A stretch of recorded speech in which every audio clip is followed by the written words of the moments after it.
ఆంధ్రప్రదేశ్ శాసనసభ వర్షాకాల సమావేశాలు ఈరోజు ప్రారంభం కాగానే సభాపతి చింతకాయల అయ్యన్న పాత్రుడు ప్రశ్నోత్తరాలను చేపట్టారు. పలువురు సభ్యులు అడిగిన ప్రశ్నలకు ఆయా శాఖల మంత్రులు సమాధానమిచ్చారు. రాష్ట్రంలో సౌర విద్యుత్ అంశంపై పలువురు సభ్యులు అడిగిన ప్రశ్నలకు రాష్ట్ర విద్యుత్ శాఖ మంత్రి గొట్టిపాటి రవికుమార్ సమాధానమిచ్చారు. రాష్ట్రంలో సోలార్ విద్యుదుత్పత్తి సామర్థ్యం 5,006 మెగావాట్లుగా ఉందని పేర్కొన్నారు.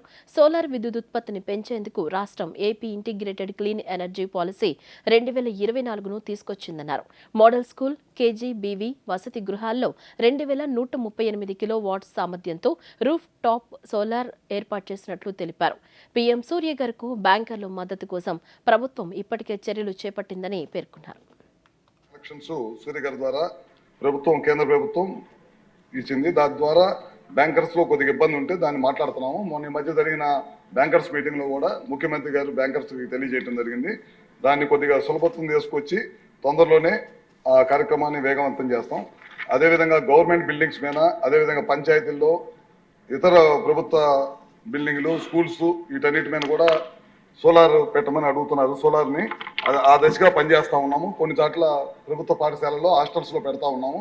మిగతా పంచాయతీల్లో కానీ వాటిని కూడా తొందరలోనే పంచాయతీలు కనుక ముందుకు వస్తే తప్పకుండా వాటిని అనుసంధానం చేసి తప్పకుండా చేస్తాం సార్. గవర్నమెంట్ బిల్డింగ్స్ మీద అయితే 130 మెగావాట్లు పెట్టడానికి సిద్ధంగా ఉన్నాం ఇప్పుడు.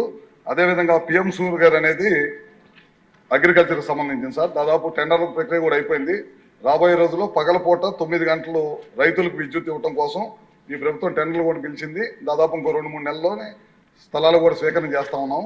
తొందరలోనే అది కూడా స్టార్ట్ చేస్తాం. అదేవిధంగా ముఖ్యంగా ఎస్సీ ఎస్టీలకి ఏ విధమైన ఆర్థిక ఇబ్బంది లేకుండా ప్రభుత్వమే, డిస్కంలే ఆర్థికంగా మేమే తీసుకొని తద్వారా ఎస్సీ ఎస్టీలకు పగలపూట పూర్తిగా వాళ్ళకి 200 యూనిట్స్ తక్కువ ఉండే వాళ్ళందరికీ కూడా ప్రభుత్వమే సోలార్ రూఫ్ టాప్ వాళ్ళకి తీసుకొచ్చి ఏ విధమైన ఇబ్బంది లేకుండా చేయాలనేది ఈ ప్రభుత్వం లక్ష్యం.